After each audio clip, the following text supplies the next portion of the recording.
This morning at the ECCO Congress in Copenhagen, we had a very interesting session on new insights in surgical management of inflammatory bowel disease.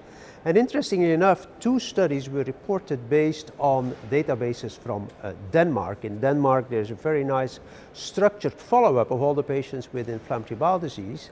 And the first study was a longitudinal study looking at the need for colectomy in patients with inflammatory bowel disease.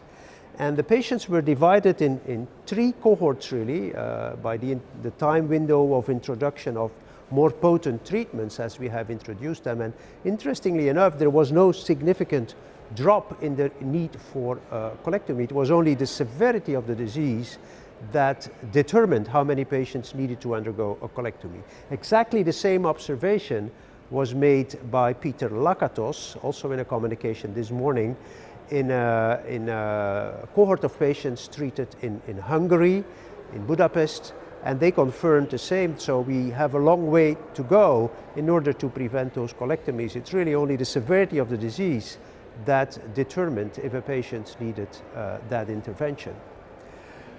Another observation made on a Danish cohort, but reported by an investigator from Mount Sinai in New York with Jean-Fred Colombel, showed that an early ileocecal resection in Crohn's disease is really a very beneficial intervention. It's even better than early introduction of anti-TNF treatment. Many patients who had an early ileocecal intervention never needed biological treatment during the years following the surgery, and also the need for a second surgery was quite low. And this confirmed what we had already demonstrated in the LYRIC trial in the Netherlands, where patients with short, limited ileocecal Crohn's disease were either having an ileocecal resection or having early biological treatment, showing a better benefit for patients with ileocecal resection. And then finally, an interesting observation also coming from the Netherlands was focused on patients with primary sclerosing cholangitis that needed a liver transplantation and that often come to liver failure.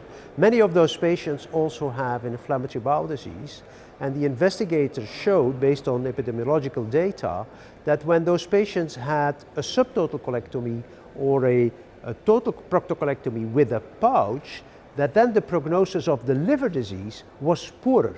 There was a shorter term to graft failure, liver graft failure after transplantation, or to death, than in the patients who had a proctocolectomy with a permanent ileostomy, so no colon was left. And evidently, hypotheses that came up were associated with remaining microbiome in the pouch or in the rectum. So this is really a novel insight and a game changer for this field of treating IBD.